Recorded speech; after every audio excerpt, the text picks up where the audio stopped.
Miss Love. Ako po si Kyle, 18 taong gulang. Lumaki akong palaging nasa anino ni Kuya Anton. Matangkad, palaging honor student, at laging bida sa mata ng pamilya. Wala naman akong reklamo.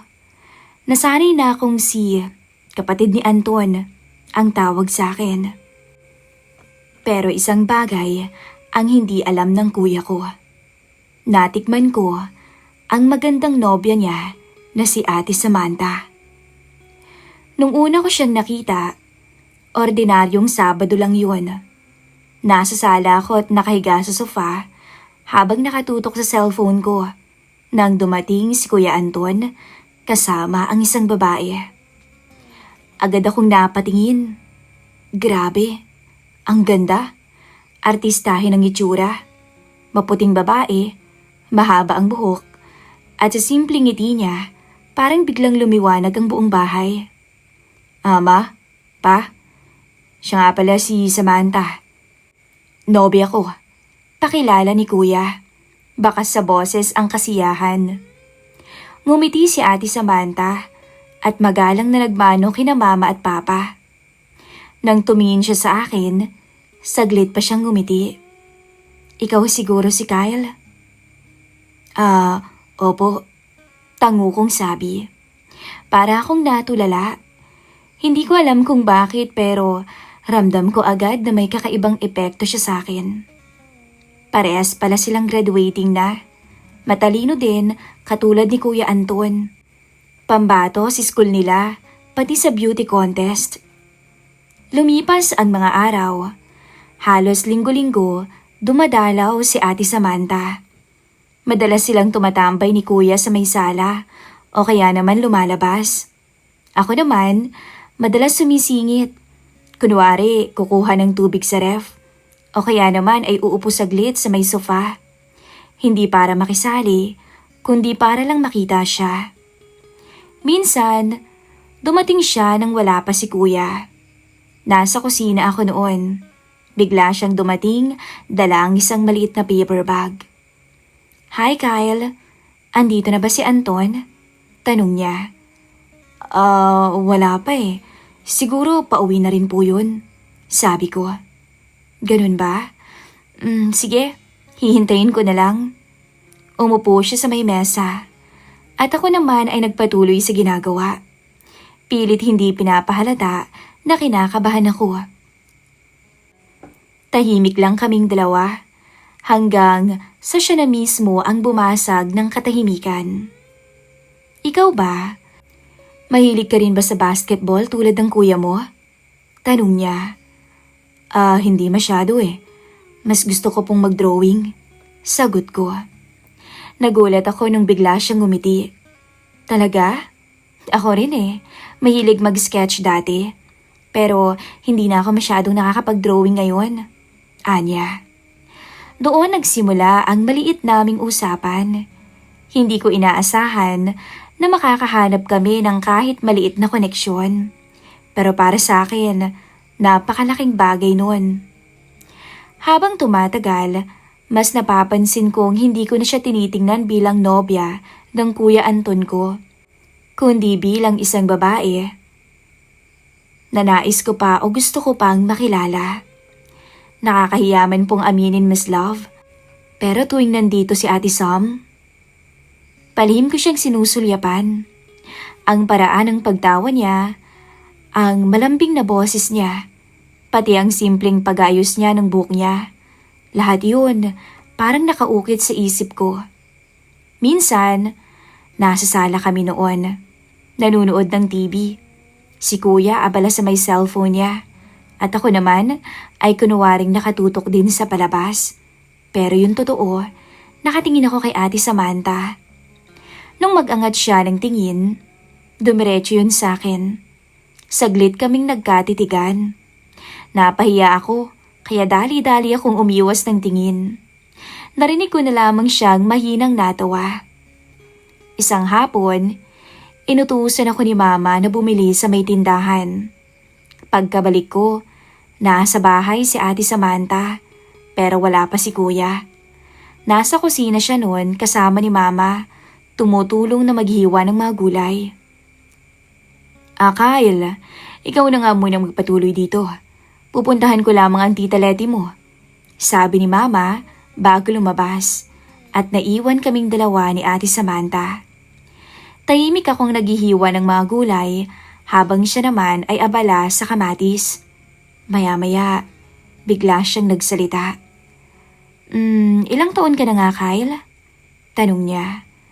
18 po, ate. Bata ka pa pala, no? May girlfriend ka na ba? Ha? Naku, wala pa po. 18 pa lang ako eh. Baka magalit si Mama. Naku, ganun ba? Naku baby ka pa pala, no? Hindi, no. Binata na ako. Sabi ko. Sige nga. Kung binata ka na talaga, may karanasan ka na ba? Karanasan saan? Di karanasan sa babae. Napatingin ako sa kanya. Hindi ako makapaniwala sa mga tinatanong niya. Utal-utal kong sabi. Oh, di ba wala pa? Naku, bata ka pa nga. Napatingin ako sa kanya. Ganun ba yun? Oo naman. Anya, sabay ngiti at kindat pa sa akin. Natigilan ako nun, Miss Love. Hindi naman na siya nag-usisa pagkatapos.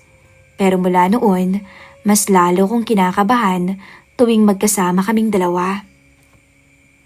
Bawat araw na lumilipas, mas lalong bumibigat sa dibdib ko ang lihim kong nararamdaman. Alam kong mali, dahil nobya siya ng kuya ko. Kapag nalaman to ni kuya, siguradong magagalit siya. Pero paano ko naman pipigilan ang damdamin na kusa na lang tumutubo? Minsan sa kwarto ko, kinakausap ko na nga yung sarili ko eh. Ano ka ba naman, Kyle? Tigilan mo na nga yung kakaisip kay Samantha. Pero kapag muli ko naman siyang nakita, bumabalik lahat ng kaba at saya at nakakalimutan ko yung pinapayo ko sa sarili ko. Dumating yung araw ng kaarawan ni Kuya Anton. Maraming mga bumisita. Masaya ang lahat. Ako nasa gilid lang, nanunood. Siyempre si Ate Samantha nandoon. Suot-suot ang pulang dress. Ang ganda-ganda niya. Halos lahat ay napapatingin sa kanya. Litaw yung mapuputi niyang hita sa hapit na hapit niyang dress. Habang abala si Kuya sa pakikipagkwentuhan, dumaan siya sa harap ko at mahina akong sinabihan na, Kyle, ang tahimik mo na naman dyan. Tara, tulungan mo akong maglagay ng plato sa mesa. Sumunod ako sa kanya. Habang inaayos namin ang mesa, hindi ko maiwasang maamoy yung pabango niya. Ang lambot ng kamay niya nung aksidenteng magdikit ang mga kamay namin. Pareho kaming napatigil saglit. Walang sinabi, pero ramdam ko ang kakaibang kilig na dumaloy sa akin. Lumipas pa ang mga oras, kinagabihan, pumunta na ako sa kwarto. Pero habang nakahiga ako, hindi ko pa rin maiwasang isipin si Ate Sam. Hindi pa ako makatulog. Siguro dala na rin ang ingay mula sa iba pang bisitang nandoon. Mga bandang 11:00 na ng gabi, natapos na ang kasiyahan. Umalis na rin ang mga bisita. Pero ako, heto pa rin, nakahiga, nakatingin sa kisame at gising na gising pa rin ang diwa. Si Ate Samantha kasi, dito na magpapalipas ng gabi. Dahil gabi na natapos ang handaan, sinabi ni Mama na mas mabuti nang dito na siya matulog kaysa umuwi pa. Wala namang tumutol dahil botong-boto sila kay Ate Sam. Tahimik na ang buong bahay. Narinig ko pa ang mahihinang yabag ni na Mama at Papa sa kabilang dulo ng pasilyo. Malamang naghahanda na rin silang matulog. Ang ilaw sa sala ay nakapatay na. Tanging liwanag na lang mula sa lampshade ng kwarto ko ang naiwan. Pinikit ko ang mga mata ko. Pilit na iniisip na bukas ay isang normal na araw na lang ulit. Pero habang lumilipas ang mga minuto, mas lalo kong hindi mapakali. Para bang may kung anong bigat sa dibdib ko. Hindi ko alam kung ano ba tong nararamdaman ko. Maya-maya, nakarinig ako ng ingay mula sa kwarto ni Kuya Anton. Nagsimula lang sa mahihinang tawanan. Akala ko nung una, nagkukwentuhan lang sila Kuya at Ate Samantha bago matulog. Pero habang lumalalim ang gabi, unti-unting nag-iba ang tono ng mga ingay. May mga bulong, may mga halakhaka na parang pigil, at maya-maya, may mga bagay na akong nairirinig na hindi dapat. Nag-init yung tenga ko, Miss Love. Pati yung buong katawan ko. Hindi ko nga alam kung tatakpan ko ba ang tenga ko o magpapatuloy lang na makinig kahit labag sa konsensya ko. Ang mga pangyayari ay malinaw na malinaw sa akin. Hindi ko alam kung anong mas matimbang, ang selos o ang pagkahiya sa sarili ko. Selos, dahil ramdam kong siya ang babae na lihim kong minamahal. Pero malinaw na hindi ako ang mahal niya. Pagkapahiya, dahil sa halip na talikuran ang naririnig, mas lalo akong natigilan at nakinig. Pumikit ako ng mariin. Pilit iniisip na hindi ko dapat maramdaman ang ganito. Kyle, siya ang nobya ng kuya mo. Mali ito, mali. Sabi ko sa sarili ko. Pero imbis na mawala ang iniisip ko, mas lalong umaalingaw-ngaw ang mga naririnig ko sa kabilang kwarto. At sa hindi ko maipaliwanag na dahilan, imbis na tuluyang masaktan ako, mas lalo akong naakit, Miss Love. Parang may dalawang boses na nag-aaway sa loob ng utak ko. Tumigil ka. Huwag mong hayaang lamunin ka ng damdaming hindi mo dapat maramdaman. Pero may isa pang boses na bumubulong na, Ako dapat ang nasa lugar ni Kuya Anton. Hindi ko alam kung alin ang susundin. Ang alam ko lang, bawat halakhak, bawat may hina nilang paghinga, ay tila nakaukit sa alaala ko. Na para bang ako yung nandun, kahit hindi naman talaga. Makalipas ang ilang minuto, na parang oras kong ituring, unti-unti nang tumahimik ang kabilang silid. Marahil ay nakatulog na silang dalawa. Ako naman, naiwan dito sa may dilim. Hawak ang sarili kong damdamin na hindi ko alam kung saan dadalhin. Hindi ko alam kung galit ba ako kay kuya, o naiinggit, o nasasaktan lang dahil sa nararamdaman ko. Pero isang bagay ang malinaw nun. Mas lalong tumibay ang pakiramdam ko kay Samantha. Pagbangon ko kinabukasan, gising na sila mama at papa. Si Kuya Anton naman nakangiti habang abala sa kusina. Si Ate Samantha nakaupo na rin, nakasuot ng simpleng t-shirt na halata namang kay kuya. Maaliwalas ang mukha niya, halatang may nangyari kagabi. Nung magtama ang mga mata namin, ngumiti siya. Good morning, Kyle. Good morning din po. Sagot ko, pilit na pinapakalma ang sarili ko. Habang kumakain kami ng almusal, hindi ko maiwasang isipin ang gabing nagdaan. Hindi ko alam kung normal lang ba yon para sa isang magnobyo't nobya o kung ako lamang ba yung nababalo sa pag-iisip. Pero ang sigurado ko, ako lang ang may dalang mabigat sa puso. Sa kwarto ko, bago pumasok sa school, nag-isip ako. Hanggang dito na lang ba ako? Hanggang sa pagiging tagapakinig o hanggang sa lihim na paghanga na lang? Alam ko namang mali. Alam kong hindi ko dapat ipagpatuloy yung nararamdaman ko. Pero bakit parang mas lalo akong nagkakagusto sa kanya? At doon, ginawa ko ang pangako ko sa sarili ko. Hindi ako aamin. Hindi ko sisirain ang relasyon nila ni kuya. Kahit masaktan pa ako, pipiliin ko na lamang manahimik. Pero sa kaibuturan ng puso ko, alam kong ang mga pangako ko ay minsang natutunaw. Lalo na kapag nakakaharap ko si Samantha. Lumipas pa ang mga araw, Miss Love. Normal lang sa paningin ng lahat. Pero sa akin, bawat tingin ni Ate Samantha, bawat ngiti niya, ang bawat biro niya, iba yung kabayong nadarama ko. Pero alam ko naman sa sarili ko, yung narinig ko nung gabing yun, hindi na rin mawawala sa alaala ko. Sa halip na maging babala, naging apoy siya na mas lalong nagpasiklab sa damdamin ko. At simula noon, alam ko, hindi na magiging simple lamang ang lahat. Dumaan pa ang ilang mga linggo dahil naging busy kami sa eskwelahan. Sabado noon, nang pumunta si Ate Samantha. Kasama niya si Kuya, tulad ng dati. Pero may kakaiba akong nararamdaman nung dumating sila. Mas naging aware ako sa presensya niya. At para bang siya man ay napapatingin sa akin ng mas madalas. Lagi siyang nakangiti sa akin at lagi akong kinakausap. Napapansin ko rin na madalas niya na ako kung biruin. Araw ng linggo noon, may pinuntahan sila mama at papa. Si kuya naman ay nag-aya kay Ate Samantha na dito muna sa bahay. Pero mga bandang hapon noon, umalis muna si kuya.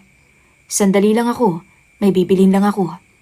Sabi niya, kaya naiwan kaming dalawa ni Samantha sa may sala. Kyle, ikaw na munang bahala kay Ate Sam mo ha, may bibilin lang ako. Sabi niya. Sige, sagot ko. Pag-aalis ni Kuya Anton, katahimikan ang bumalot sa amin ni Samantha. Tanging tunog ng orasan sa dingding yung maririnig. Kyle, ano palang ginagawa mo pag wala kang pasok? Tanong niya bigla. Binasag ang katahimikan sa pagitan naming dalawa. Nagkibit balikat ako. Minsan nagdo-drawing o kaya naman naglalaro ng PC. Sabi ko. Pwede ko bang makita yung mga drawing mo? Ngumiti siya. Parang totoong interesado. Nag-alinlangan pa ako nung una, pero tumanguri naman ako. O sige, sa kwarto ko. Pagpasok namin sa silid ko, doon ko pinakita ang mga ilang sketchbook ko. Tumabi siya sa akin noon habang binubuklat yung mga pahina. Amoy na amoy ko yung pamilyar niyang pabango. Banayad, hindi matapang, pero nakaka-addict. Ang galing mo naman pala, Kyle eh. Bakit hindi mo pagpatuloy? Pwede ka bang maging architect o designer? Sabi niya. Ngumiti ako, pero sa loob-loob ko, hindi ko alam kung paano tatakpan ang kaba. Ang lapit-lapit niya kasi. Ramdam ko yung init ng braso niya sa tabi ko. Alam mo, bulong niya habang nakatitig sa isa kong drawing na isang babae. Parang ako to. Napalunok ako bigla nun, Miss Love. Totoo naman eh, siya yun. Siya yung naging inspirasyon ko sa maraming sketches ko. Pero hindi ko naman kasi inaasahan na mapapansin niya. Baka. Sagot ko at hindi umaamin. Huminto siya noon sa pagbubuklat at tumingin ng diretso sa akin. Ikaw ba, Kyle? May tinatago kang hindi sinasabi? Parang biglang huminto yung oras. Hindi ko alam kung anong sasabihin sa kanya. Gusto kong umamin pero natatakot naman ako sa magiging resulta. Kaya nanahimik na lamang ako. Ngumiti siya. Parang may kakaibang lambing sa ngiti niyang yun.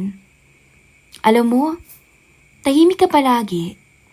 Pero minsan, nararamdaman ko na marami kang gustong sabihin sa akin.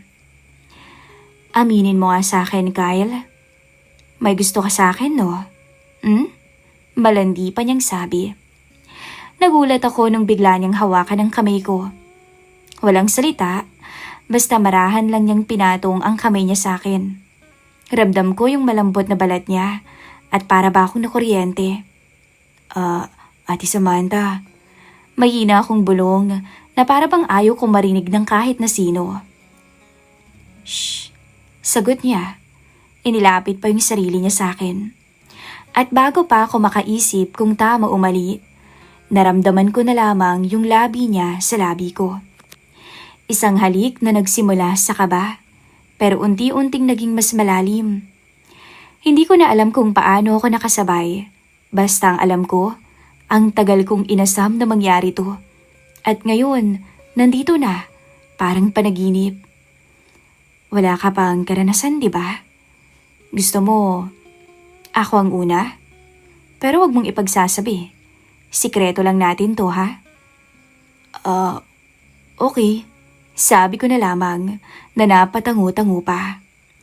Habang lumalalim ang palitan naming dalawa, nakalimutan ko lahat, pati si Kuya Anton. Tanging siya lamang ang nasa isip ko. Ang kamay niya na nakayakap sa batok ko. Ang kamay ko naman, hindi ko alam kung saan nilalagay, hanggang sa marahan ko yung hinaplos sa likod niya. Huminto siya sandali. Hingal na hingal. Kyle, kalma ka lang, Sabi niya dahil mukhang ninenervyos na ako. Mula sa kama, napahiga na siya. Hindi ko maipaliwanag yung bilis ng tibok ng puso ko. Para bang lahat ng iniisip ko noon na puro pangarap lang, ngayon ay nagiging totoo na. Ang mga sumunod na nangyari, Miss Love, hindi ko na makakalimutan. Ang bawat aplos niya, ang bawat pagtingin niya sa akin, lahat yun ay parang apoy na nagbigay ng init na matagal ko nang hinahanap. At sa loob ng silid kong yun, naging totoo ang lahat ng lihim kong nararamdaman, na para bang kami lang ang tao sa mundo. At kahit ilang minuto lamang yun, pakiramdam ko walang katapusan. Nung matapos, parehong tahimik lang kami. Nakahiga siya, nakapikit, habang ako naman ay nakatitig lang sa kisame. Hindi ko alam kung anong iisipin ko noon. Masaya ba ako o natatakot? O baka pareho? Maya-maya bumangon siya at inayos ang buhok niya. Tumingin siya sa akin at marahang ngumiti. Kyle, wala kang nakita, wala tayong ginawa. Naiintindihan mo, di ba? Tumango ako. Oo ate, oo, sabi ko. Bago siya lumabas ng kwarto, huminto pa siya sa may pintuan at muling tumingin sa akin. Ngumiti siya ng nakakaloko. Tapos sinabi niya, pero alam mo Kyle, walang-wala ang kuya mo sa'yo ah. At iniwan na lang niya akong nakatulala at walang nasabi. Pagbalik ni kuya, parang wala lang. Normal ulit ang kilos ni Ate Samantha. Nakangiti at nagkukwentuhan lamang sila. Ako naman, pinilit kong maging natural. Pero sa loob-loob ko, alam kong may nangyari at hindi biro yun. Alam kong mali, alam kong kasalanan to. Pero isang bagay ang malinaw. Hindi ko na kayang itanggi. Nauhulog ako kay Ate Samantha. Lumipas pa po ang mga araw. Naging normal na ulit ang lahat. Pilit kong kinalimutan ang mga nangyari, pero ang ihirap. At isang gabi, matapos ang hapunan, ay pumasok na sa kwarto si Kuya Anton at si Ate Samantha. Wala kasi nun si Mama at Papa. Umuwi sa probinsya at 3 araw silang mawawala. Kaya naman malayang magagawa nila Kuya lahat ng gusto niya. At isa na roon, ang patulugin gabi-gabi doon si Ate Sam. Pangalawang gabi na ni Samantha sa bahay. At bandang 10:00 noon ng gabi, ako na lamang ang naiwan sa may sala. Maya-maya lang, bumaba si Samantha. Nakangiti, hawak ang isang baso ng tubig. Kyle, hindi ka pa natutulog? Tanong niya. Hindi pa, may tatapusin pa ako eh. Lumapit siya at umupo sa may tabi ko. Ang bango-bango niya. Nilapag niya yung baso sa mesa at bahagyang lumapit pa. Alam mo, Kyle? Anya, tapos ngumiti. Minsan naiisip ko, ano kayang iniisip mo tuwing tinitingnan mo ko? Naalala mo kaya yung nangyari sa atin o hindi? Hindi ko siya nasagot agad. Kinabahan kasi ako bigla. Marahan niyang hinawakan yung kamay ko. Huwag ka nang magkunwari. Alam ko, na mismo no. Nagulat ako. Ate Sam, nilapit niya yung mukha niya. Shh, huwag ka nang maingay. Doon na ako napasandal sa may sofa. At siya na mismo ang lumapit sa akin at hinalikan ako. Hindi matagal na halik, pero mainit at matamis. Ako pa nga yung nag-aatubili. Siya yung nagpilit. Relax. Relax ka lang, Kyle. Okay? Ako nang bahala. Bulong niya. Mapanukso ang tono. Pero, huli na to ha. Ang kuya mo kasi tinulugan ako kaagad. Tumawa siya ng mahina. Idinikit pa ang noo niya sa noo ko. Si kuya. Alam ko, huwag mo muna siyang alalahanin. Mahal ko ang kuya mo. Seryoso ako doon. Anya na seryosong tingin sa akin bago muling ngumiti.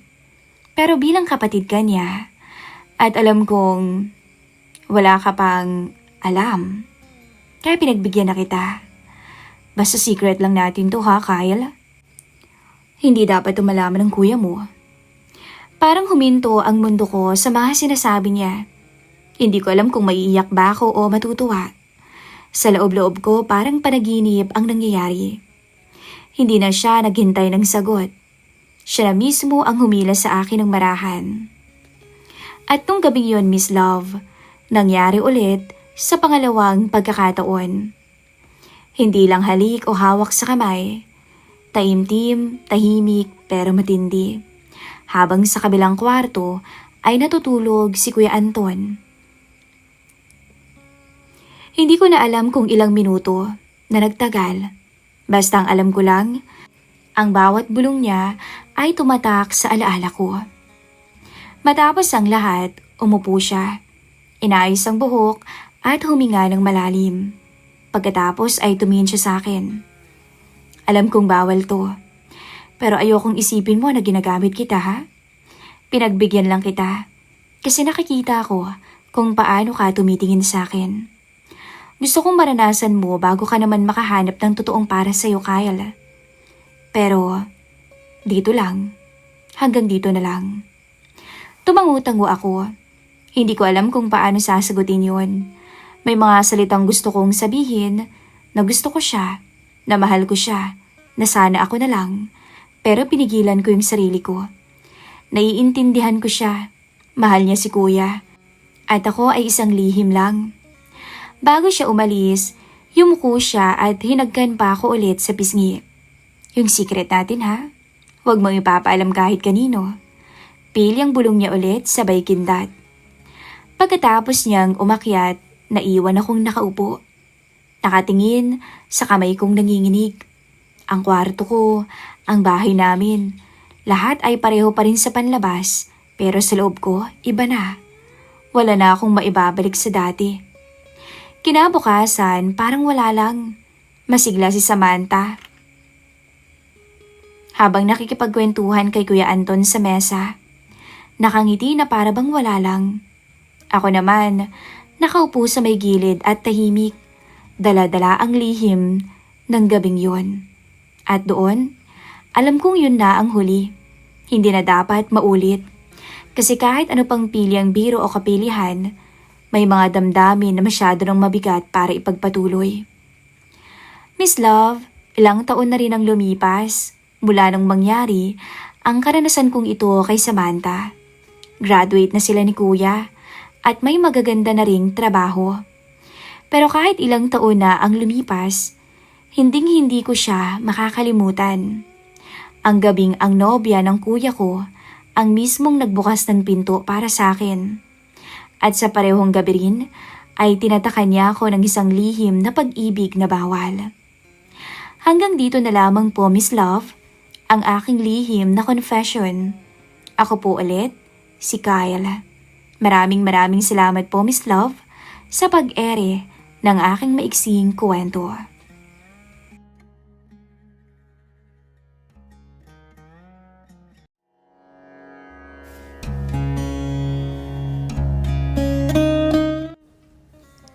Dear Miss Love, magandang araw po sa inyong lahat. Ako nga pala si Sandy, 24 na taong gulang. Nabuntis ako ng boyfriend kong si Marvin at huli ko nang nalaman na pamilyadong tao na pala siya. Sa sobrang galit ko noon, tinapat ko siya kung totoo ba na may pamilya na siya sa probinsya nila. At doon niya inamin ang katotohanan. Humingi siya sa akin ng tawad, ng pasensya, hanggang sinabi niyang hindi daw niya kayang panagutan ang anak namin. Simula nung mga anak ako, hirap na ako sa buhay. Hindi lang sa pera, pati sa emosyon. Hanggang sa kung ano-ano na ring trabaho ang pinapasok ko. Iniiwan ko ang anak ko mula sa nanay ko na nasa probinsya dahil sa kinakailangan kong magtrabaho. Hindi madali ang desisyong yun, pero wala naman akong ibang choice. Kailangan kong tumayo sa sarili kong mga paa. At nung mawalan ulit ako ng trabaho, nag-end yung kontrata ko. Doon na ako napunta sa bahay nila Tita Ruth at Tito Berhel. Si Tita Ruth ang ate ng nanay ko. Siya yung tumulong sa akin nung malaman niyang hirap na ako. May kaya sila sa buhay. May sariling bahay sa isang tahimik na subdivision. Kailangan nila na mag-aalaga sa anak nila. Dahil busy si Tito sa negosyo, pati na rin si Tito sa trabaho. Dito ka na muna, Sandy. Sabi ni Tita Ruth noon. Huwag kang mahiya ha, parang anak na rin naman kita. Doon nagsimula ang lahat. Unang araw ko sa bahay nila, ramdam ko agad ang bigat ng katahimikan. Maayos yung bahay, malinis at wala namang problema. Pero sa loob ko punong-puno ako ng takot at hiya. Hindi kasi ako sanay sa ganito. Si Tito Berhel ang unang sumalubong sa akin. Matangkad siya, moreno ang balat. Hindi siya yung tipo ng lalaking palabiro o maingay. Sandy, tanong niya. Magandang araw po, Tito. Sagot ko habang nakayuko. O siya, alam mo naman ang gagawin mo dito. Mag-aalaga kay Gino. Isipin mo na lang din bahay mo to. Mag-relax ka kapag pagod ka na, okay? Simple lang ang sinabi niya, pero hindi ko alam kung bakit parang may kakaibang tama sa akin ang boses niya. Iniisip ko normal lang to, bagong environment. Lumipas ang mga araw, natutunan ko ang routine nila. Gigising ako ng maaga para asikasuhin ang bata, magluluto, maglilinis. Si Tita Ruth ang madalas na wala. Palaging may meeting, palaging may lakad. Si Tito Berhel naman minsan work from home, minsan lalabas. At doon ko siya mas nakilala. Hindi siya madaldal na lalaki pero maalaga naman. Kapag nakikita niyang pagod na ako, kukunin niya ang bata. Kapag gabi at tahimik na ang bahay, sabay kaming kumakain o kaya naman ay nanunood ng balita. Isang gabi, habang pinapatulog ko si Gino, narinig kong nagtanong siya mula sa pintuan. Namimiss mo na ang anak mo? Napatigil ako. Hindi ko kasi inaasahang tatanungin niya yon. Opo, Tito. Araw-araw. Tumango lang siya. Magiging ayos din ang buhay mo. Hindi lahat ng sugat habang buhay masakit. Doon ko naramdaman ang unang bitak sa pader na tinayo ko sa sarili ko. Hindi ko alam kung kailan nagsimulang magbago ang tingin ko sa kanya. Siguro nung minsang nagkasakit ang bata at hindi umuwi si Tita Ruth. Si Tito Berhel ang tumulong sa akin buong gabi. Siya ang nagpunas ng noo ni Gino. Siya ang nagbubuhat kapag ayaw nitong kumalma at iyak ng iyak. Okay lang yan, Sandy. Kaya nga ako nandito para tulungan ka. Sa mga salitang yon, para bang may yumayakap sa puso ko. Alam kong mali. Alam kong may asawa siya. Alam kong tito ko siya kahit sa papel lang. Kaya pilit kong nilalayo ang sarili ko. Hindi nga ako tumatagal sa sala kapag nandun siya. Na hindi nga ako tumitingin ng diretsyo. Pero mahirap. Lalo na kapag nararamdaman mong may nakatingin sa'yo. Isang hapon, habang pinapatulog ko si Gino sa kwarto, narinig kong nag-uusap sila ni Tita Ruth sa kusina. Hindi ko sinasadya pero rinig ko. Pagod ka yata, Berhel. Sabi ni Tita. Okay lang. Napagod lang talaga. Salamat nga't nandito si Sandy. Malaking tulong. Hindi ko alam kung bakit parang may kurot sa dibdib ko sa sinabi niyang yon. Nung gabi ring yon, medyo nahirapan akong makatulog. Iniisip ko ang anak ko, ang buhay ko. At siya, si Tito Berhel. Hindi ko siya dapat iniisip. Hindi ko dapat to nararamdaman. Para sa bawat araw na magkasama kami sa iisang bahay, Mas lalo kong nararamdaman ang isang bagay na pilit kong tinatago. Isang bagay na alam kong sisira sa lahat kapag pinakawalan ko. At doon ko unang tinanong ang sarili ko, hanggang kailan ko kayang pigilan ang isang damdaming bawal pa sa bawal. Hindi ko na malayan kung kailan nagsimulang maging mahirap ang pag-iwas. Sa umpisa, akala ko kaya ko. Akala ko sapat na ang paalala sa sarili ko na may asawa si Tito Berhel. Na asawa siya ng kapatid ni nanay. Na narito lang ako bilang tagapag-alaga at tagalinis. Pero mahirap pigilan ang damdaming umuusbong. Habang lumilipas ang mga araw, mas madalas na wala si Tita Ruth sa bahay. Lumalawak ang oras na magkasama kami ni Berhel. Ako, siya at ang bata. Para bang isang maliit na pamilya. Isang umaga, habang nagluluto ako ng almusal, naramdaman kong may lumapit sa likod ko. "Maaga ka na naman," sabi niya. Napalingon ako. Masyado kaming magkalapit. Naamoy ko yung hininga niya. Bigla akong kinabahan. "Ayos lang po," sagot ko at pilit ng ngumiti. "Baka naman pinapagod mo ang sarili mo ng sobra. Pero ang sipag mo ha, hindi lahat ng babae kayang gampanan ng mga ginagawa mo."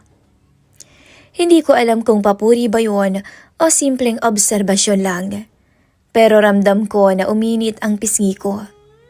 Minsan, habang pinapaliguan ko si Gino, narinig kong kumatok siya sa pinto. "Sandy," tumawag si Ruth. Nasa meeting daw siya, mamaya pang uwi. Sige ho." Paglabas ko ng banyo, nadatnan ko siyang nakaupo sa may sala. Hawak ang cellphone niya. Tahimik at para bang pagod. "Okay lang po kayo?" tanong ko. Hindi ko nga alam kung bakit ko pa tinanong yun. Tumingin siya sa akin ng matagal. "Pagod lang, Sandy, pero ayos lang." Umupo ako sa kabilang sofa. "Sanay po kayo sa ganitong buhay, no?" Napatingin siya sa akin. "Nung una, hindi. Masyadong busy ang Tita Ruth mo. Hanggang sa nasanay na lang din ako kalaunan." Sa isang iglap, parang pareho naming nakilala ang isa't isa. Hindi bilang tito at pamangkin. Hindi bilang amo at kasambahay. Kundi bilang dalawang taong madalas nag-iisa. Sa mga mata niya, hindi ko nakita ang isang lalaking may asawa. Nakikita ko ang isang lalaking pagod na at madalas na nag-iisa. Simula noon, mas naging delikado ang bawat sandali. Kapag inaabot niya sa akin si Gino, nagkakahawak ang kamay naming dalawa. Dumadampi ang balat niya sa akin. At doon ako nakakaramdam ng apoy. Hindi ko alam kung ako lang ba o baka pati na rin siya. Kapag tinuturuan niya ako ng mga gawain sa bahay, napapalapit siya.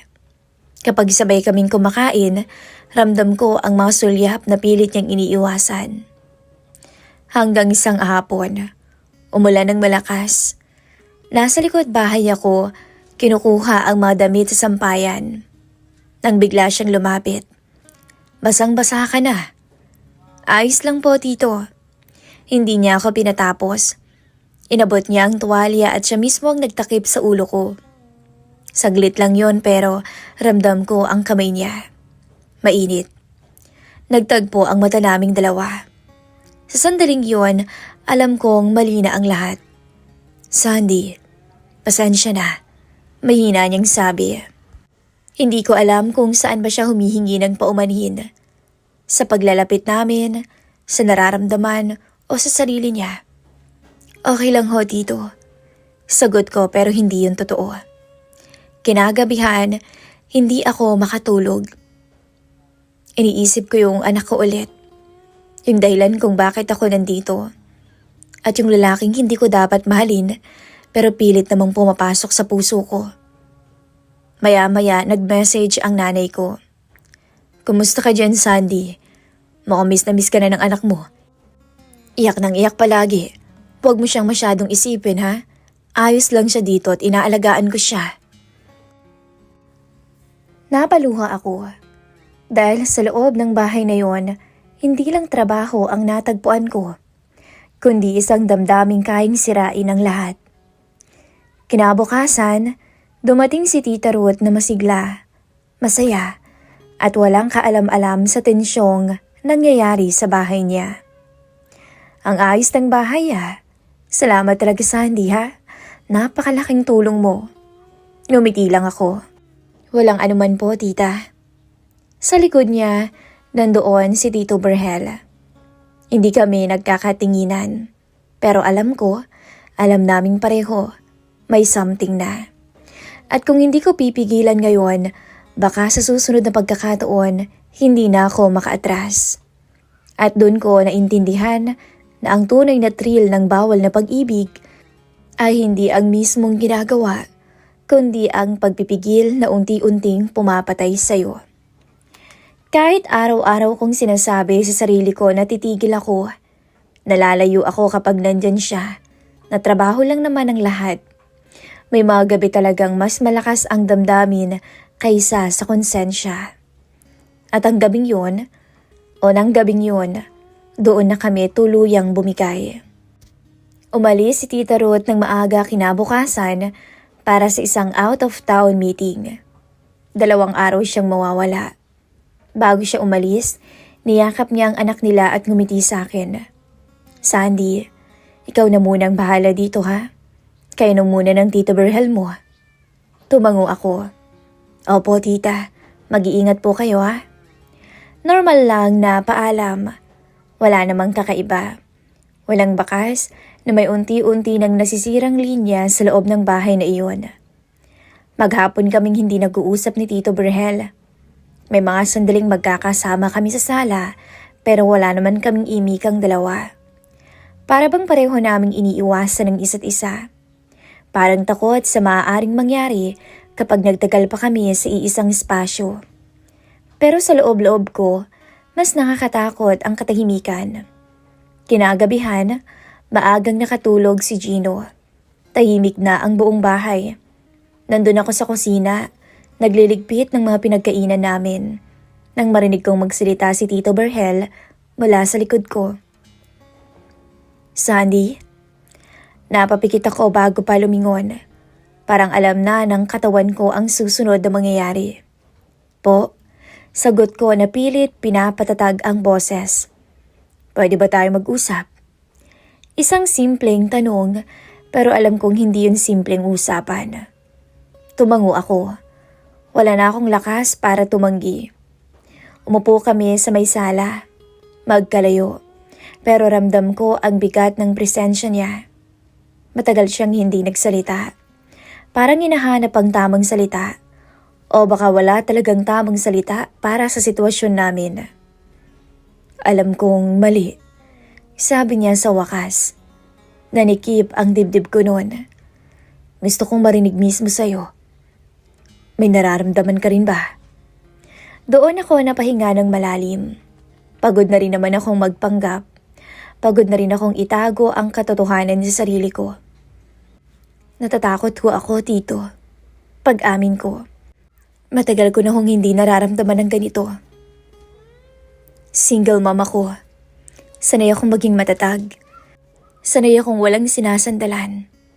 Tapos, dumating kayo. Dugtong ko. At hindi ko na malayan na unti-unti na kayong pumapasok sa puso ko. Dahan-dahan siyang lumapit. At ako, hindi ako umatras. Sandy, mahina niyang sabi. Hindi ko rin sinasadya. Pero hindi ko rin kayang itanggi. Nagtagpo ang mga mata namin. Wala nang takas. Wala nang dahilan at wala nang pader. At doon, sa katahimikan nung gabing yun, hinawakan niya ang kamay ko. Para kaming 2 taong matagal nang naghahanap ng pahinga sa isa't isa.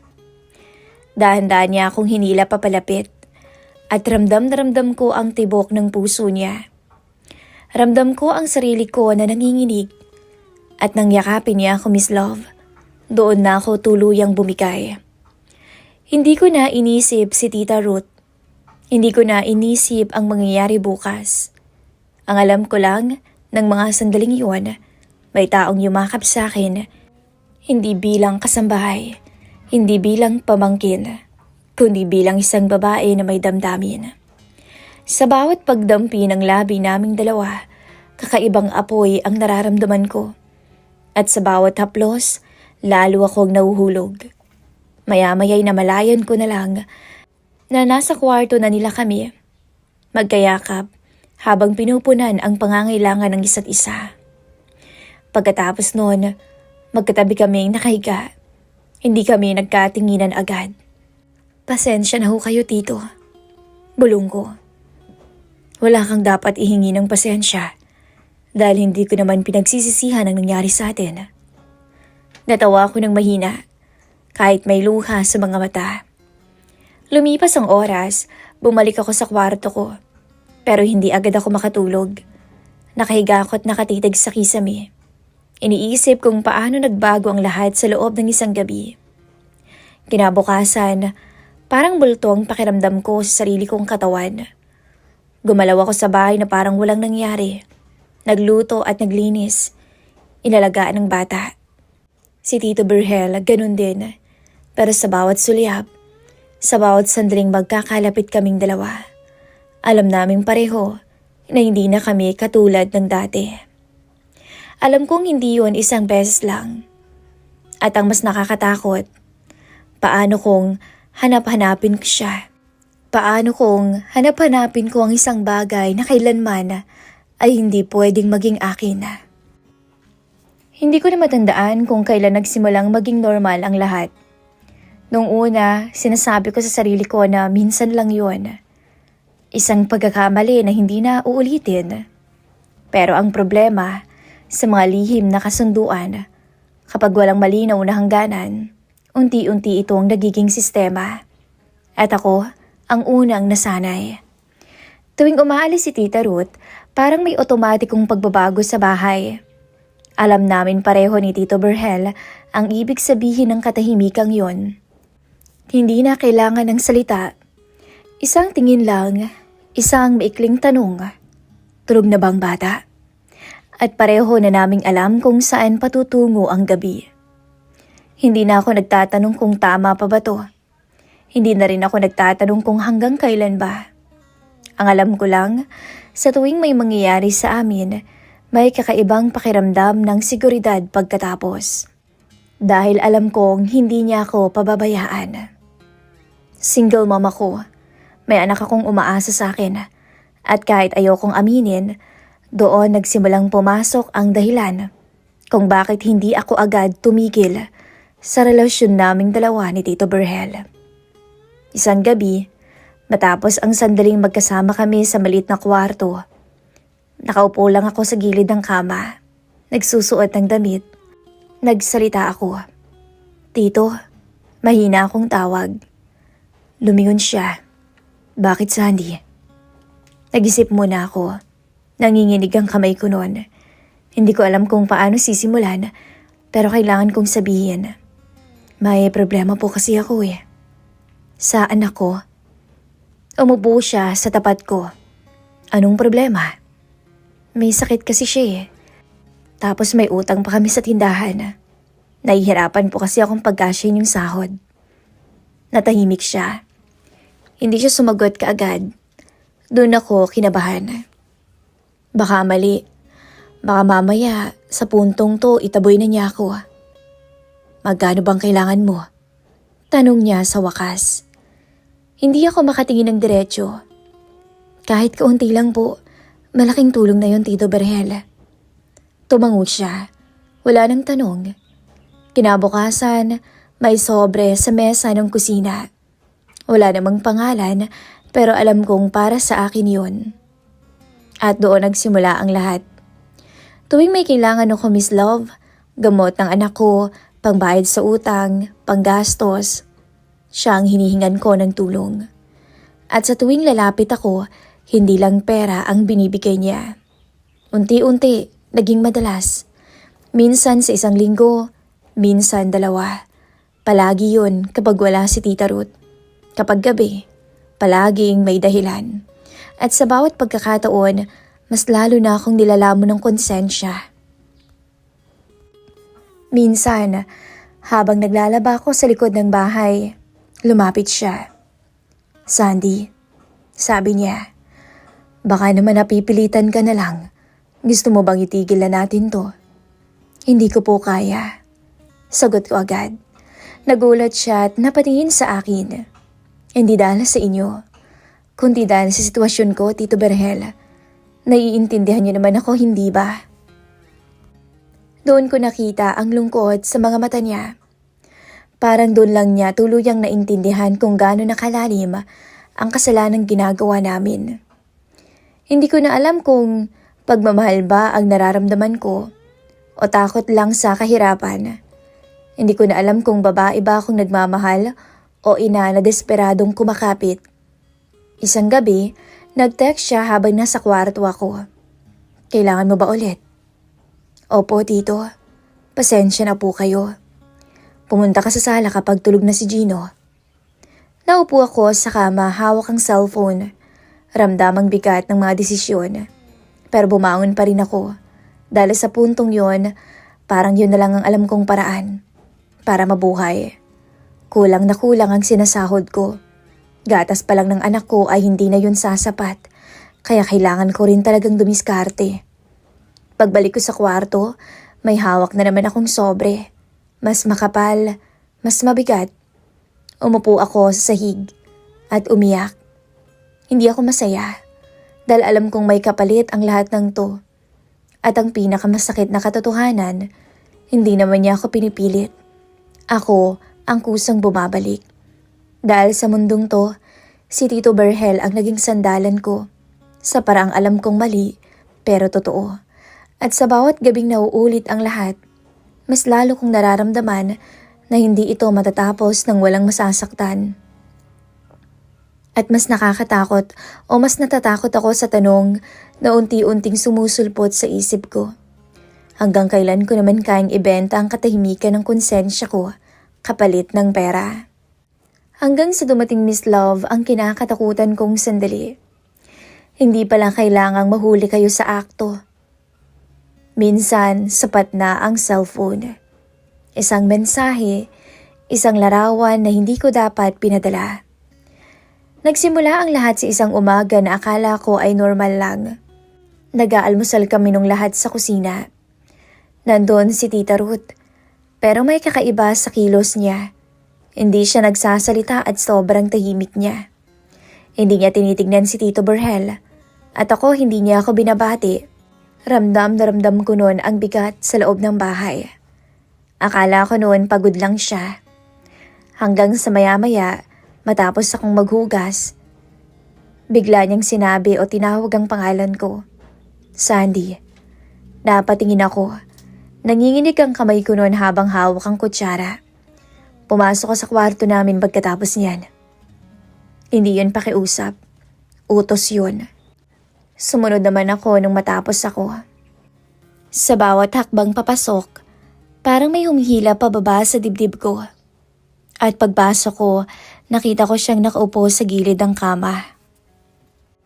Hawak niya ang cellphone ni Tito Berhel. Bukas ang screen noon. At doon ko nakita ang katapusan ng lahat. Mga larawang hindi naman lantad. Pero bastos sa paningin ng iba. Malinaw. Mga kuhang ako lang ang nakakaalam kung para kanino. Mga larawang pinapadala ko sa asawa niya. Sa lalaking tinatawag kong sandalan ko. Gusto mo bang ipaliwanag to, Sandy? Tanong niya, nanginginig ang boses niya. Hindi na ako nakapagsalita. Wala nang paliwanag na sapat. Wala nang dahilan na tatanggapin. Matagal na ba to? Tanong niya ulit. Hindi ako sumagot. Isang malutong na tawa ang lumabas sa bibig niya. Hindi masaya, hindi galit, kundi wasak. Sa bahay ko, Sandy, sabi niya, sa harap ng anak ko. Sa likod ko? Lumuhod ako, hindi dahil nag-iinarte ako, kundi dahil biglang nawala ang lakas ng mga tuhod ko. Tita Ruth, patawad ho. Tumayo siya at nilagpasan niya ako na parang wala akong halaga. Lumabas ka, Sandy, sabi niya. At simula ngayon, wala kang lugar sa bahay na to. Maya-maya biglang lumabas si Tito Barhel sa banyo nila. Alam kong alam na niya. Kita ko sa mukha niya ang takot at pagsisisi. Ruth, tawag niya. Isang sampal ang sinagot ni Tita Ruth sa kanya. Hinding-hindi ko makakalimutan ang mga oras na yon. Huwag mo kong tatawagin. At huwag na huwag mo kong hahawakan. Sigaw niya. Pareho ninyo akong niloloko. Pareho ninyo akong winawasak. Hindi na niya ako tinitigan ulit. Para na akong multo sa harapan niya. Pinag-impake niya ako agad sa loob ng 30 minuto. Walang sigawan na naganap. Pero mas masakit pala kapag tahimik ang galit. Paglabas ko, nagpunta na agad ako sa sakayan. Sakay ng jeep, bitbit ang isang bag at ang bigat ng buong pagkatao ko. Umiiyak ako sa gitna ng biyahe. Hindi alintana kung may makakakita. Wala na akong babalikan pa. Kinagabihan, nag-text si Tito Barhel. Patawad, Sandy. Hindi kita naprotektahan. Pasensya na po sa lahat-lahat dito. Pasensya ka na kung nasira ko kayo ni tita. Lumipas ang mga araw na punong-puno ng kahihiyan. Nagalit sa akin si nanay. May mga kamag-anak na tumalikod. May mga kaibigang nagme-message sa akin kung ano bang nangyari. At maraming mga bulong-bulungan sa likod ko. Naramdam ko kahit hindi ko naririnig. Pero sa gitna ng lahat, may isang malinaw na katotohanan akong hinarap. Hindi lang ako ang biktima ng sitwasyon. At ngayon, dala ko ang kapalit. Isang gabi, habang yakap ko ang anak ko, doon ko naramdaman ang tunay na sakit. Hindi dahil nawala si Tito Barhel, kundi dahil nakita kong muntik ko nang ilubog ang sarili ko sa isang buhay na hindi ko kayang ipagmalaki sa anak ko balang araw. Hindi ako bayani sa kwentong ito. Hindi rin ako inosente. Isa lamang akong babae na nagkamali ng paulit-ulit hanggang sa wala nang matira kundi aral. At kung may natutunan man ako, Miss Love, hindi lahat ng nagbibigay ay nagmamahal at hindi lahat ng pagmamahal ay dapat ipaglaban. Minsan, ang pinakamabigat na kabayaran ay ang sarili mong dangal. At yun ang dinala ko palayo sa bahay na minsan kong tinawag na kanlungan. Hanggang dito na lamang po ang aking istorya. Muli, ako po si Sandy. Merry Christmas and Happy New Year po sa ating lahat.